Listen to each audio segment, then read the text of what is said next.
ब्रह्मलोक की एक अप्सरा ऐसी है, नीचे के जितने भी लोक लोकांतर के हैं दिव्य, सबको मोहित कर ले। वहां की अप्सरा भूमंडल पर तभी आती है जब किसी का वश नहीं होता, स्वर्गलोक फेल हो जाता है, तब ब्रह्मलोक की।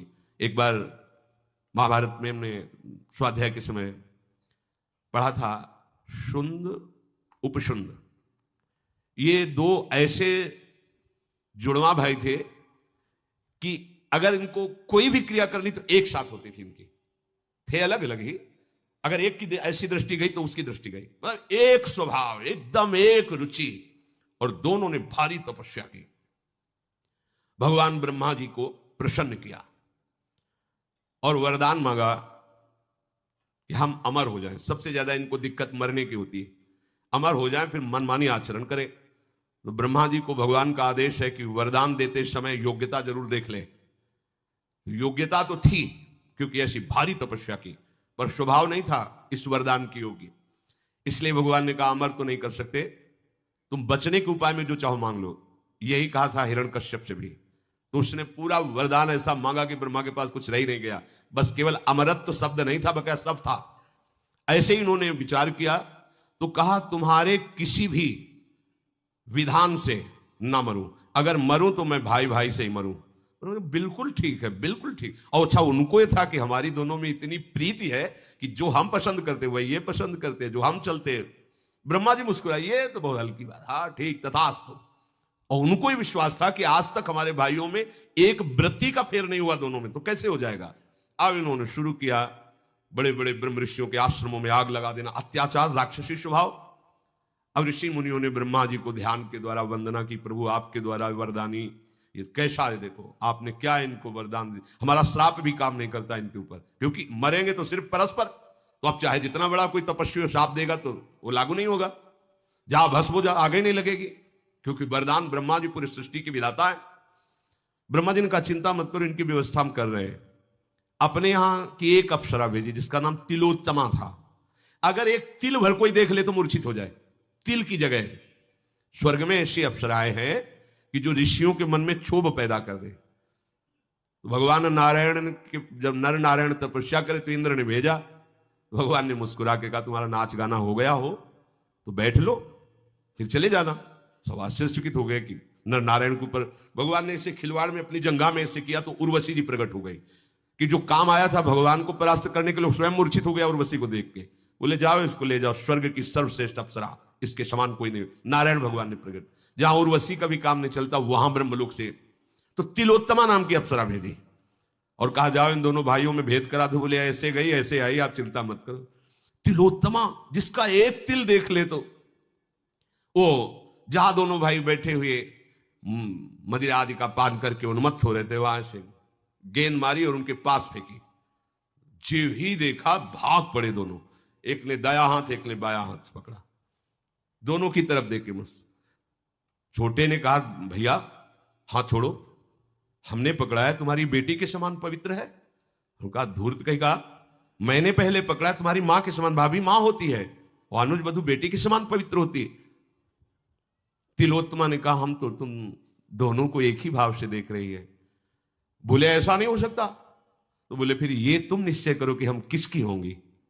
वो बड़े ने कहा अभी इसको मारते अब एक मिनट नहीं लगा, क्योंकि था कि हम दोनों में ही मरे, जो ही प्रहार किया एक मरा। अब वो केवल ऐसे थोड़ी खड़ा रहेगा, उसने जो प्रहार किया था उससे दूसरा मरा। तिलोत्तमा अंतर बोले ब्रह्मा जी बोले काम हो गया। एक क्षण में उस ब्रह्मलोक में जाकर के जो वासना बनी रहती वहां का सुख भोगते हैं, और अगर वासना टिकी रही तो फिर जन्म होता है एकाए को पचड़े में। इसीलिए हम कहते हैं राधा राधा राधा, कोई वासना हमें नहीं रोक पाएगी, नामे भक्ता प्रणश्यति। हमारे अंदर की वासनाएं हमें नहीं रोक पाएंगे, हमारी लाडली जो है ना। इसीलिए ध्रुवदास जी ने बहुत विचार पूर्वक ये दोहा लिखा हुआ है, यद्यपि भक्त अनन्य जो विषय इंद्रियन बस होए, कर्मठ कोटि जितेंद्रियन ते समलायन। अगर व्याख्या करके न समझाए तो आप फंस जाएंगे कि ऐसा कैसे। एक तरफ कह रहे करोड़ों जितेंद्री, एक जितेंद्री नहीं करोड़ों जितेंद्री, करोड़ों कर्मकांडी साधना परायण श्यामा श्याम के अनन्य भक्ति की बराबरी नहीं कर सकते, जबकि वो जितेंद्री नहीं है। यद्यपि भक्त अनन्य जो विषय इंद्रियन बस होए, तो कर्मठ कोटि जितेंद्रियन ते समला, उनकी समानता नहीं कर। क्यों? उसे साधन का भरोसा, इनको लाडली का भरोसा है, और लाडली का जिसे भरोसा है आज तक भरोसा टूटा नहीं, पक्का। ये आश्रय का मार्ग। इसलिए जब मदाश्रय शब्द आया था तब कहा था समझो इस शब्द को, इसको समझ गए तो जीवन मुक्त होने में देर नहीं। हम हटाएंगे तो बची रह सकती वासना, लेकिन वो हटाएंगे तो वासना की बात ही नहीं रह जाएगी।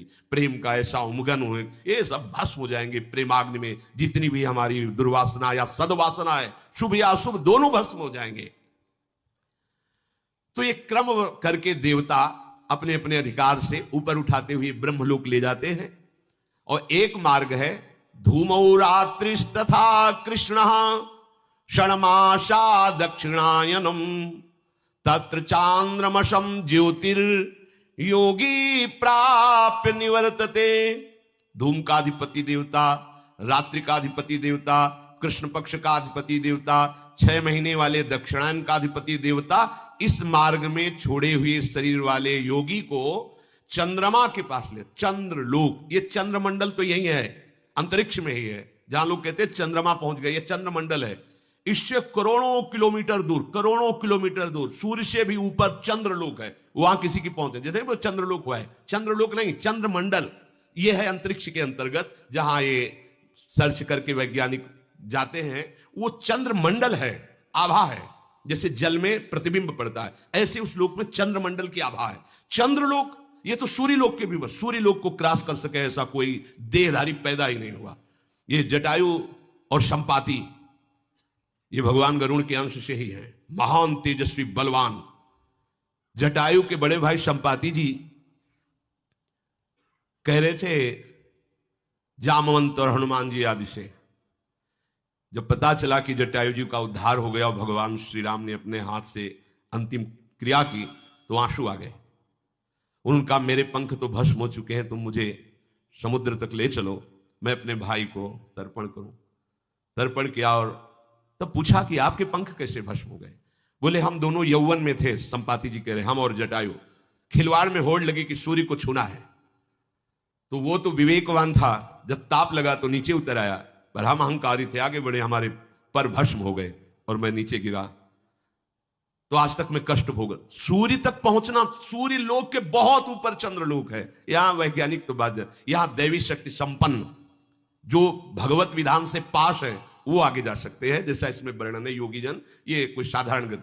तो संपाति कह रहा है कि मैं देख रहा हूं, यहां से देख रहा हूं, गीधई दृष्टि अपार, मैं यहां से देख रहा हूं, अशोक वाटिका में श्री जानकी जी शोक मुद्रा में विराजमान है।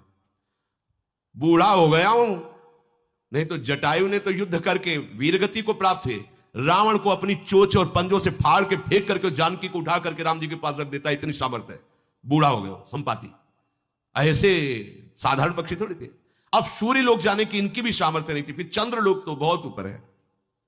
कृष्ण पक्ष का अधिपति देवता 6 महीने वाले दक्षिणायन के अधिपति देवता को समर्पित करता है, और वो सकाम योगी चंद्रमा के लोक को प्राप्त होकर वहां सुख भोगता है और फिर मृत्यु लोक में जन्म लेता है। ये उन सकाम जो सुख भोग की लालसा से कामना की, तो कृष्ण पक्ष में शरीर छोड़ करके दक्षिणायन में वो फिर इस गति को, कोई खास बातें नहीं है प्राय इन्हीं में, पर एक अपने वृंदावन की भूमि से बोल रहे, खास बातें नहीं, खास बातें हैं। आज प्रभात लता मंदिर में सुख बरसत अति हर्ष युगल भर, गौर श्याम अभिराम रंग भरे लटक लटक पग धरत। ये शोभा देखने को मिले, इनके साथ में विहरण करने को मिले, इनके श्रीअंग की सेवा को, बस इसके आगे कोई गति नहीं। मोक्ष सुख भी फीका लगता है। श्री भगवान करुणा करके कह रहे, शुक्ल कृष्णे गति हरेते जगतः शाश्वते मते एकया यात्यनावृत्ति मन्यया वर्तते पुनः। शुक्ल और कृष्ण ये दोनों गतियां अनादिकाल से प्राणी मात्र से संबंध रखने वाली मानी गई हैं। इसमें एक गति को जानने वाला जो उत्तरायण को और ब्रह्मलोक को प्राप्त होता है, यदि भगवत कृपा से ब्रह्मलोक में उसे वैराग्य हो जाए तो फिर वो मोक्ष का अधिकारी हो जाएगा, फिर लौटना नहीं पड़ेगा। और अगर वैराग्य वहां नहीं हुआ, वहां के भोग सुखप्रद लगे, तो वहां से भी हटा दिया जाएगा, फिर जन्म होगा। इसलिए गोस्वामी जी बहुत सोच विचार के कह रहे, मेरे बनाए न बनेगी कोटि कल्प लो, चूक हो सकती है मेरे से, हे नाथ आप। ये बड़ा सरल मार्ग है, सहज मार्ग है, समर्पित मार्ग है। दूसरी गति जाने वाले को निश्चित उसमें चांस नहीं है। जो दक्षिणायन, कृष्ण पक्ष, सकाम और योगी, सकामता होती है, सिद्धि हो जाए, लोक में यश हो जाए, इसके तो मोक्ष का चांस ही नहीं। पहले वाले को चांस है, जो उत्तरायण से ब्रह्मलोक गया है, वैराग्य हो सकता है। यहां श्री कृष्ण शरणागत की अभी कोई गति की बात नहीं है, अभी केवल लगन लगी है ललित त्रिभंगी से प्यार करने की। तो ब्रह्मादिक के भोग सब विषम लागत ताही, नारायण ब्रजचंद की लगन लगी है जाए। लगन लगी तो ब्रह्मलोक तक के भोगों का वैराग्य हो गया। वो साधना करके जो प्राप्त करता उसे कृष्ण प्रेमी विष की तरह देखता, विष की तरह ब्रह्मलोक। इसीलिए ये मार्ग जल्दी पकड़ में नहीं आता। श्री कृष्ण प्रेम का मार्ग जल्दी हाथ में नहीं लगता, असीम कृपा होती है, तब ये बात समझ में आती है। इसलिए कह रहे बहुत बढ़िया भाग्य खुल गया। मान लीजिए सही मार्ग मिलना कठिन है, ऐसे फंसे। एक उपासक आए थे प्रश्न के हित धाम में ध्यान विषय का। तो हमने कहा आपका ध्येय क्या है? ध्यान का विषय तब वर्णन करें, आपका ध्येय क्या है? क्योंकि ध्याता, ध्यान और ध्येय, आपका ध्येय क्या है? तो उनका शून्य, आंख मूंदते शून्य की भावना करते। तो हमें लगता है इसकी भावना करने की जरूरत ही नहीं है, अंधकार अंधकार तो है, तो मान लो शून्य ही है। अरे ध्यान करो राधा नाम का तो तुम्हारा काम बन जाएगा, ध्यान करो श्री जी के गोरे चरणारविंद का। एक उपासक मिले, तुम्हारा क्या ध्येय है? तो उनका ज्योति, जैसे दीपक की लो ऐसे हम ध्यान, आंख मूंदने की, इतनी बड़ी ज्योति स्वरूप तेजो राशि भगवान भुवन भास्कर चमक रहे, मिला लो आंख, इससे बड़ी ज्योति क्या है? अरे काहे को समय नष्ट कर रहे हो? अगर आपको ध्यान रखना है, ध्यान करना है, तो यत् पाद पद्म नख चंद्रमणि छटाया विस्फूर्जितम किमपि गोप वधु स्वदर्शी पूर्णानुराग रस सागर सार मूर्ति। पूर्ण अनुराग रस सागर की सार मूर्ति लाडली के गोरे चरणारविंद की नख चंद्र छटा का ध्यान करो। जिस छटा के प्रभाव से गोपी प्रेम की ध्वजा बन गई, वो तुम्हारे हृदय में प्रेम समुद्र उड़ेल देंगे। ध्यान का विषय यह है। सही मार्ग मिलना कठिन, पूरा जीवन व्यतीत हो जाता है, मार्ग ही नहीं मिलता तो लक्ष्य की तो बात जाने दो। एक यात्यनावृत्ति मन या वर्तते पुनः। शुक्ल मार्ग से उत्तरायण में साधन परायण साधक जो निष्काम भाव से किए, वो ब्रह्मलोक में पहुंच, और ब्रह्मलोक में उनके अंदर वासना अगर बची है तो जागृत हो जाती वहां के भोग देख करके। वहां से वैराग्य होता मोक्ष पद का अधिकारी। ब्रह्मलोक में जाकर ब्रह्मा जी के साथ सुख भोगता हुआ फिर मुक्त हो जाएगा, यदि वासना नष्ट हो गई तो। वहां भी यदि लगा हुआ है, इसीलिए महापुरुषों ने खुल के कह दिया, आ ब्रह्म स्तंभ पर्यंतम सर्वम मायामयम जगत सत्यम सत्यम पुनः सत्यम हरे नामयम केवलम। जप नाम जप। पर आश्चर्य होता है, नाम में प्रीति नहीं हो सकती। और दुनिया का प्रपंच याद है, दुनिया के शास्त्र याद है, नाम में नहीं, नाम निष्ठा नहीं। वाणी खुलने के पहले निकलना चाहिए आराध्य देव का नाम, राधा राधा राधा, फिर बात करो, फिर बीच में बोलो राधा राधा, फिर विश्राम करो राधा, तुम्हारी बात बन गई। बार बार जन्म मरण के चक्र से जो युक्त रहते हैं, अर्थात सकामता, वो भी योग है। ये उन विषयी पुरुषों की बात नहीं करते जो अधर्म के, वो उनके लिए तो दुर्गति है। ये सदगति की बात कर रहे हैं। जो धर्म से चलते हैं, शास्त्र सम्मत गृहस्थ का पालन करते हैं, पर कामनाएं हैं भोगों की, उनको ये दक्षिणायन वाला मार्ग मिलता है, फिर उनका जन्म होता है। पर ये जिनकी दुर्गति हो रही उससे करोड़ों गुना बढ़ करके है ये। नैते श्रुति पार्थ जानन्य योगी मुरिहति कश्चन। बहुत बढ़िया बात। तस्मात् सर्वेषु कालेषु योग युक्तो भवार्जुन। हे अर्जुन, इन दोनों मार्गों को जानने वाला कोई भी योगी मोहित नहीं होता। समझ रहे हो? भगवान इशारे में क्या बता रहे हैं? जो इन दोनों मार्गों को जान गया वो इन दोनों से मतलब नहीं रखेगा। भैया ब्रह्मलोक गए और कहीं चकाचौंध में फंस गए तो फिर गड़बड़ हो गया। तो ब्रह्मलोक हम जाएंगे, कोई ब्रह्मा जी से हमें परिचय थोड़ी बढ़ाना है। हमें तो जिसने ब्रह्मा को भी बनाया उससे परिचय बनाना है। हमें क्यों जाना है ब्रह्मलोक? अच्छा, ब्रह्मा को जिसने बनाया है वो भी जहां कुछ बनना चाहता है, सखी बन करके श्री जी के चरणों में महावर लगाना चाहता है। हम तो वहां की बात जानना चाहते हैं। हमें तो भगवान के बैकुंठ धाम से भी प्रणाम नमस्कार, वहां का भी हमें परिचय नहीं चाहिए। हमें तो अपने श्री स्वामिनी जी के नवनिवृत्त निकुंज का परिचय चाहिए। भाव समझे? भगवान इशारे से कह रहे इन दोनों मार्गों को जो जानता है वो मोहित नहीं होता, सीधे एक। क्योंकि पहला इन मार्गों के वर्णन करने के पहले कहा था कि वो महान परम पुरुष परमात्मा सारे जगत को व्याप्त है, उसको अनन्य भक्ति के द्वारा प्राप्त किया जाता है। तस्मात् सर्वेषु कालेषु योग युक्तो भव अर्जुन, इसलिए हर समय योग में युक्त रहे। यहां किस योग की बात करे भगवान? अष्टांग योग, लय योग, हठ योग नहीं, तस्मात् सर्वेषु कालेषु माम अनुस्मर वाले योग की। जो सतत भजन करता है, तेषाम सतत युक्तानाम भजताम प्रीति पूर्वकम ददामि बुद्धि योगम तम, इस योग की बात कर रहे हैं। हमारा यह मन और बुद्धि प्रियालाल में समर्पित हो गया, इस योग के बराबर कोई योग नहीं। इतने मार्ग हैं, इतनी सिद्धांत है कि बता रहे टेबलेट जेब में रखना पड़ेगा, सर दर्द हो जाएगा आपको। बस गुरु कृपा पात्र जन को ढूंढना नहीं पड़ता। इसीलिए गुरु का वर्णन किया जाता है कि भाई मेडिकल स्टोर तो भरा हुआ है औषधियों से, हे डॉक्टर, हे वैद्य, तुम हमारी नाड़ी पकड़ो और बोलो कि कौन सी दवा हमारे काम में आएगी। सीधे लिया, खाया, खत्म किया। अब खोजने की हमारे सर दर्द की दवा इसमें कौन सी है, तो हमारा समय बर्बाद होगा, सर दर्द बढ़ेगा और हम दवा नहीं निकाल पाएंगे। अगर धोखे से कोई इधर उधर टेबलेट खा लिया तो रिजेक्शन भी होगी। रिजेक्शन की तरह एक्शन रिजेक्शन जो भी हो, मतलब वो विरोधी भाव पैदा कर देगा।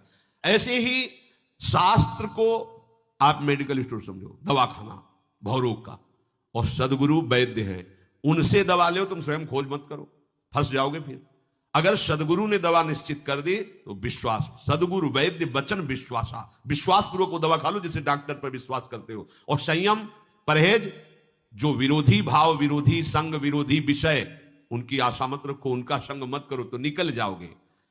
जिसका ऐसा दृढ़ निश्चय है कि केवल मुझे भगवत प्राप्ति करनी है, उसे कोई भी देश काल परिस्थिति कभी भी कहीं भी विचलित नहीं कर सकती।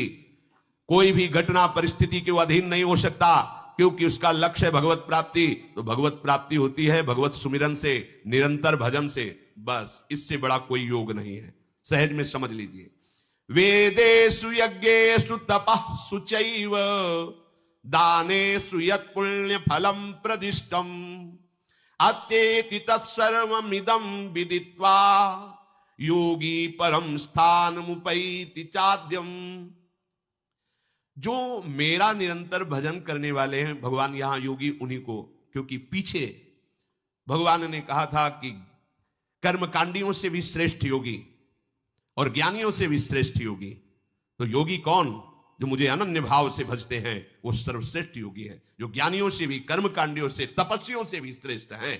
तो यहां उसी योग का भगवान भाव कह रहे हैं कि जो मेरे इन दोनों बताए हुए मार्गों को जानता, वो मोहित नहीं होगा, वो हर समय योग में स्थित रहेगा। योग क्या? प्रभु का चिंतन, प्रभु से विमुख हो जाना ही ये हमारी दुर्गति का कारण हुआ है। हर समय कहीं भी हो, कैसे भी हो, जब आपके मुख से नाम निकलेगा और हृदय में प्रभु का आश्रय है, निश्चित परम गति होगी, इसमें कोई संशय नहीं है।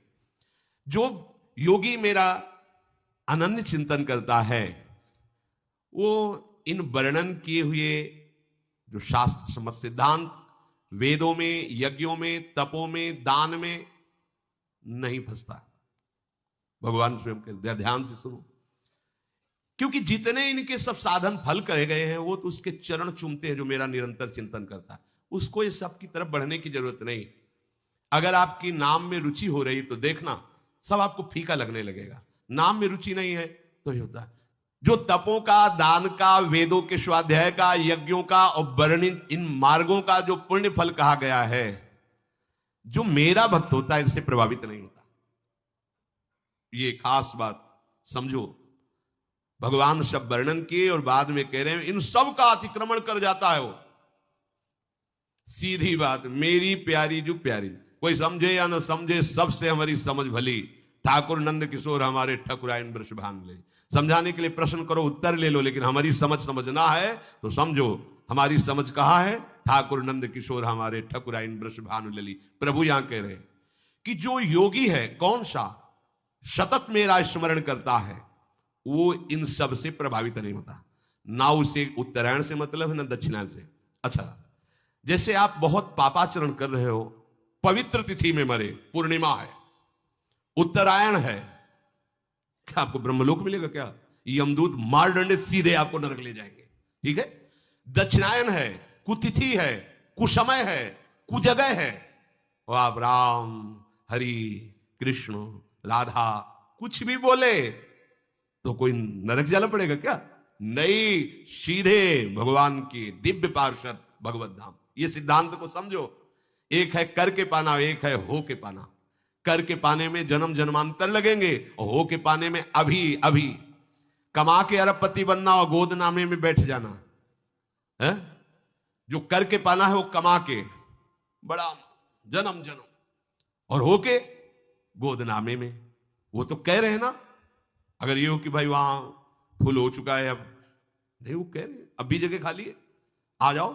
मामे वे प्रपद्यन्ते माया में ताम तरंते, यही परलोक सकल सुख पावत। आ जाओ हमारी गोदनामे में आ जाओ, मैं प्रभु का बच्चा हूं, आओ मेरी पूरी संपत्ति, दंपति संपत्ति पाई है। कुंज महल की टहल सुख, दंपति संपत्ति पाई है। हमें अपनी भूल मिटाने के लिए बढ़िया अवसर मिला है। भूल क्या है? मैं स्त्री हूं, मैं पुरुष हूं, मैं पिता हूं, मैं माता हूं, मैं पति हूं, मैं ये भूल है।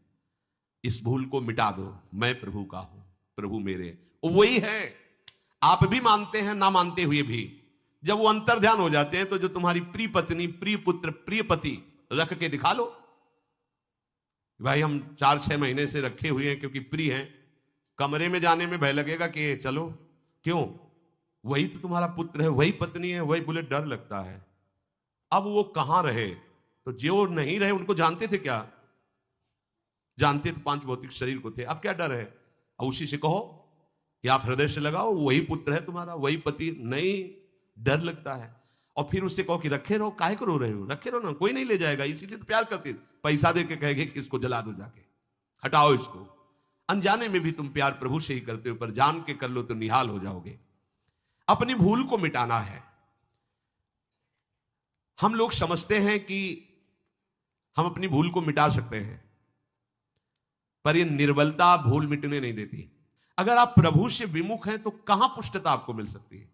अरे भाई हम क्यों जीना चाहते हैं 100 वर्ष? नहीं जीना है। अगर हमारी लाडली जी को ऐसा ही है तो जब उनको बुलाना हो बुला ले, हम उन्हीं के लिए जीवन दिए हुए ना। अच्छा, उनको जो कराना है वो करवा रहे हैं।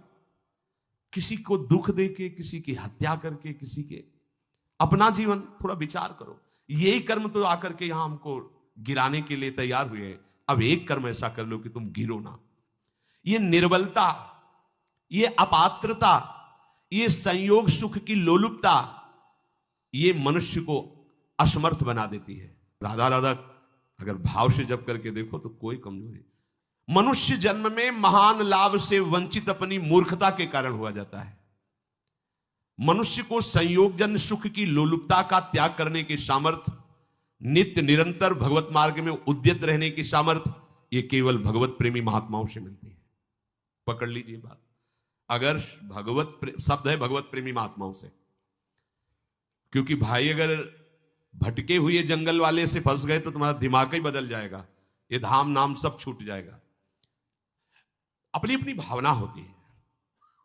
एक संत भगवान नर्मदा के किनारे से आए थे।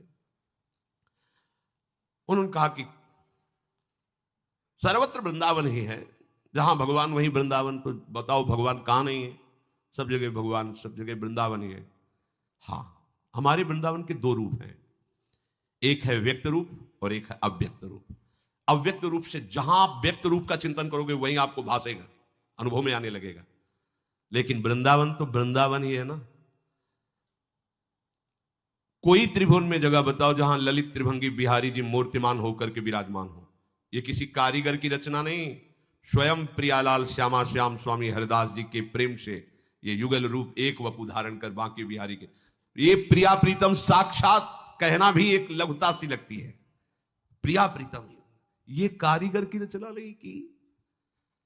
श्री राधा रमण जो सरकार साक्षात गोपाल भट्ट जी के प्रेम आंसुओं से प्रभावित होकर शालीग्राम में ही प्रिया प्रीतम रूप होकर राधा रमण जी के रूप में विराजमान है, श्री राधा वल्लभ लाल जी महाराज।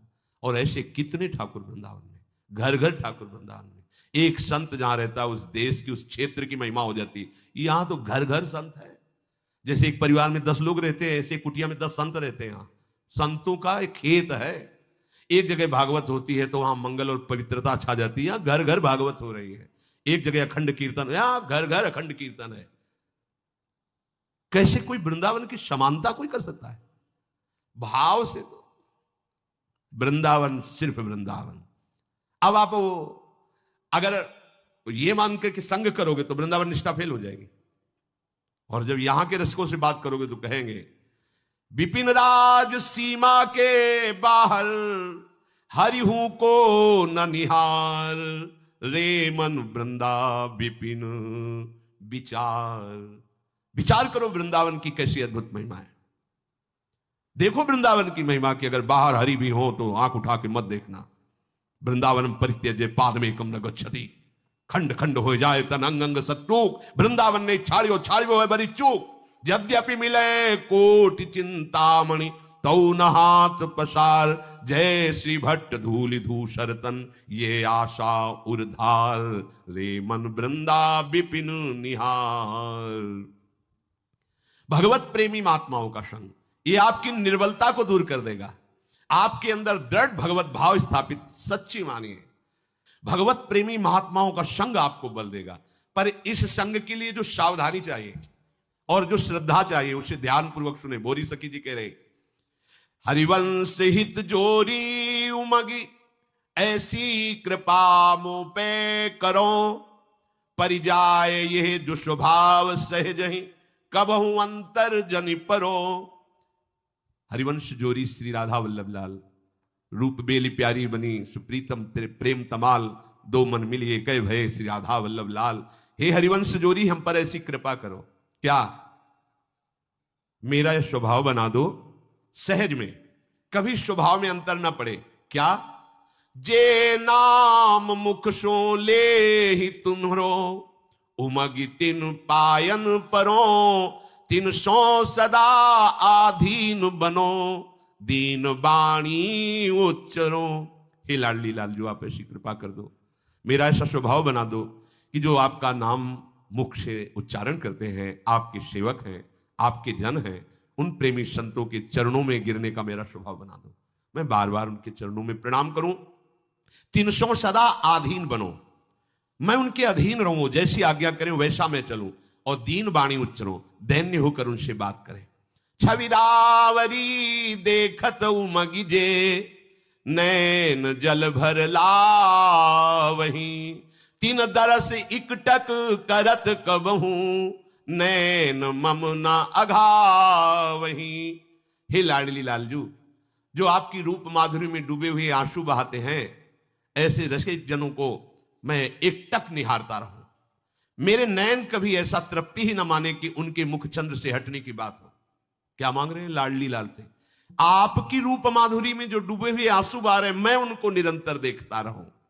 जे प्रीति सो रस रीति के, मृदु गीत उमगत गावही, ते प्राण हु के प्राण लागे, सदा ही मम भावही। जो प्रेम से आपकी रसरीति के लीला जिसका गान करते हैं, वो हमें प्राणों से भी अधिक प्यारे लगे। सदा मेरा हृदय भाव भर करके उनको ऐसे देखे जैसे कोई आसक्त पुरुष, मेरे प्राण समर्पित हो जाए आपके प्रेमियों में। अपराध मन क्रम बचन तिनके, कबहु जिन करवाइए। देखो, ये नहीं कह रहे कि मैं कभी मन वचन कर्म से अपराध ना करूं, ये शरणागति का भाव देखिए। कह रहे अपराध मन क्रम बचन तिनके, कबहु जिन करवाइयो। ये सूक्ष्म विषय है। देखो, हम समर्पित है, मांग हो रही है, पर क्या कह रहे हैं? मैं अपराध करने की बात नहीं कह रहे, कह रहे आप ऐसा कभी मत करना कि मन वचन कर्म से कभी अपने प्रेमी जनों का अपराध करवा दो। ये बहुत सूक्ष्म बात है। मतलब हमें क्या देखना है? ये सब कुछ श्री जी को समर्पित हो गया। अगर अब कुछ भी गलती होती है तो महारानी जो हम आपको ही पकड़ेंगे। आपने क्यों गलती करवाई? ये जैसे छोटा सा बच्चा गिर गया, मां दौड़ के उठाती है तो वो मां के लिपट करके मां को चपत लगाता है। उठाने तो आ गई, जब मैं गिर रहा था तब क्यों नहीं संभाला? क्योंकि मैं तो गिर ही रहा था ना, आई ना उठाने। तो गिरने क्यों दिया? तो इसलिए भोरी सखी कह रहे, अपराध मन क्रम बचन तिनके, कबहू जिन करवाइयो, जैसे लहें सुख सोई करो, यह बुद्धि जिये उपजाइयो। हे श्यामा श्याम, कभी ऐसा ना हो कि मन वचन कर्म से किसी रसिक को दुख पहुंच जाए, ऐसी कोई चेष्टा मुझसे कभी मत कराना। मुझे ऐसी बुद्धि दो जिससे उनको सुख पहुंचे, वही मैं चेष्टा करूं। अभिमान तिनसो ना करो, कबहू बराबर ना बनो, मत्सर न कबहू हो ये तिन, उत्कर्ष ही अलखी सुख सनो। प्रभु, कभी मेरे मन में ऐसा अभिमान ना जाए कि अब क्या इनमें मेरे में क्या अंतर है, मैं कभी उनकी बराबरी ना करूं, और कभी मेरे हृदय में मत्सर ना हो कि ये तो मेरे से आगे बढ़े जा रहे हैं। कभी उनका उत्कर्ष, उनका यश, उनकी महिमा सुन करके मेरा हृदय ईर्ष्या से युक्त ना हो जाए, ऐसी कृपा करना। हे लाडली लाल, जो त्रासन कोटिन देहि मोको, शस्त्र ले ले मारही, तो भाव बढ़ तो ही रहे, जियलेश दुख माने नहीं। गजब कर दिया। कह रहे हैं यदि वो प्रेमी जन मुझको करोड़ों प्रकार से अपमानित करें, दंड दें, या उस शस्त्र लेके मुझे पीटे मारें, तो हे श्री जी ऐसी कृपा करना कि मेरा कभी भाव बिगड़े ना, सदैव भाव बढ़ता रहे, और कभी मैं हृदय में दुखी ना हूं कि ये हमारे साथ ऐसा बर्ताव क्यों किए या क्यों कर रहे हैं। मैं उलझूं। कैसे उलझूं? मेरे प्यारे हैं, कोई अमंगल नष्ट करने के लिए लीला कर रहे हैं। नर नारी साधु असाधु राजा रंक जिय में ना धरो, जन रावरे जिय जान मैं तो दौरी पायन ही परो। अरे तो स्त्री शरीर साधु है, ये तो अमुक जाति के साथ, बहुत गरीब है या बहुत बड़े हैं, ऐसा भेद बुद्धि मेरे मन में न रहे। बस इतनी बात देखूं कि हे लाडली जो ये आपके जन हैं, और मैं उनके चरणों में प्रणाम करूं, उनकी चरण धूलि अपने माथे पे धारण करूं। अतिपात की अति स्वार्थी, लंपट न जिय जानो तिन्हें, जन जानि तुम्हारे नाथ, तुमहू ते अधिक मानो तिन्हें। बहुत यही निष्ठा है। हे लाडली लाल, आपके जन से यदि ऐसा हमें स्पष्ट दिखाई भी दे कि ये तो पाप वाली बात है, ये तो स्वार्थ वाली बात है, इसमें तो लंपटता है, प्रभु मुझे ये ना दिखाई दे। मुझे ये दिखाई दे कि ये मेरे लाडली का है, बस इतना संबंध मानकर मैं आपसे भी अधिक उसको प्यार करूं, ये बहुत कठिन बात है। ये भगवत प्रेमी महात्मा ही कर सकता है, दूसरे में सामर्थ्य नहीं। मोशो सदा सुख ही लहें, मुंह पे कृपा नित ही करे, यह बीनती साची करो, मेरी नवे सुधि बीसरे। मेरे ऐसे आचरण हो कि उनको सदा सुख मिले और मुझे वो दुलार करते रहे। मेरी विनती है श्यामा श्याम कि वो कभी मुझे ऐसा भूल न जाए कि मेरा नहीं है, वो मेरा है, ऐसी स्मृति करते रहे। तिनको न छोड़ो संग, चाहे विश्व सब निंदा करे, तिन सो न हो ये कुभाव, तिन में को न गुण लखी परे। हे स्वामी जी, प्रायः मनुष्य का स्वभाव ऐसा होता है कि जिसके चार लोग बड़ाई करते हैं वहां जुड़ता है, और जहां चार लोग निंदा करने लगते हैं वहां से हट जाता है। लेकिन लाडली जी, मुझे ऐसी सामर्थ्य दो कि चाहे पूरी विश्व निंदा करे उनकी, पर तिनको न छोड़ो संग। चाहे विश्व सब निंदा करे, सब विश्व उनकी निंदा करे, तो भी मेरा भाव न बिगड़े, मैं वैसे ही उनसे जुड़ा रहूं। तिनसो न हो एक कुभाव, तिन में को न अवगुण लख परे। और मेरी ऐसी दृष्टि कर देना श्री जी कि कभी उनमें दोष दिखाई न दे, कभी मेरा भाव न बिगड़े। जो लो जियो तिन संग रही, तिनकी कृपा अनुभव करो, हित भोरी तिनके ढींग मरो। हुए छार तिन पद तर परो। बुरी शक्ति कहे, हे श्यामाजू, जब तक जीऊं तब तक रसिकों के संग में जीऊं और उनकी कृपा का प्रतिफल अनुभव करूं, और जब मरूं तो उनके चरणों के सानिध्य में मरूं। और मेरा शरीर वृंदावन की रज में रज बनकर मिल जाए, बस इतनी ही मांग है। देखो, ये जब हमारे हृदय में ऐसी भावना रसिकों के प्रति हो जाती है तो फिर माया हमें परास्त नहीं कर सकती, फिर कोई भी संयोग जन्य सुख हमें भ्रष्ट नहीं कर सकता, फिर कोई भी अभिमान की क्रीड़ा हमें भगवत मार्ग से दूर नहीं कर सकती। भगवत प्रेमी महात्माओं की अमोघ कृपा होती है, महत्संगस्त दुर्लभ हो। पर बस ये जो अगम्य है वो यही बात है कि हमारी गुण दोष दृष्टि होती है। कभी हमारी दृष्टि दोषमयी हुई तो हम उनको देखा तो उनमें भी दोष नजर आएगा, कहीं दोष देखकर मेरे मन में कुभाव आ गया तो मार्ग ही छूट जाएगा।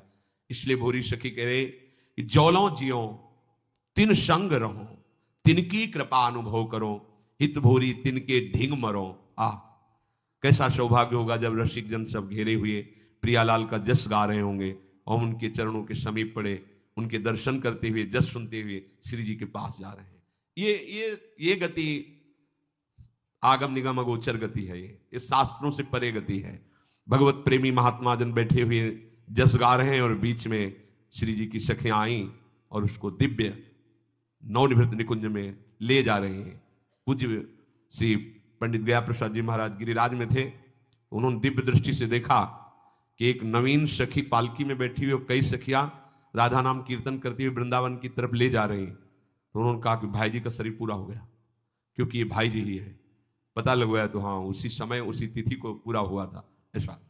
तो ये जो गति है आगम निगम अगोचर गति है। उत्तरायण दक्षिणायन ये नाना प्रकार की गतियां हैं, पर प्यारी जो प्यारे जो का जो दृढ़ प्रेम है वो प्रेमी जनों के संग से मिलता है। पर प्रेमी जनों के संग का निर्वाह करना ये इसीलिए दुर्गमो लिख दिया, महत्संगस्त दुर्लभ हो।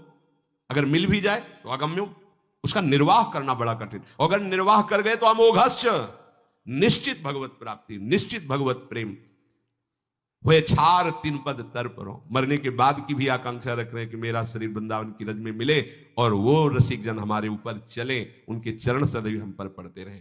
तो भगवत प्रेमी महात्माओं के संग से निरंतर प्रिया प्रीतम के अभंग प्रेम को प्राप्त करना ही जीवन का परम लाभ है। खूब नाम जप कीजिए और श्री जी के भरोसे रहिए।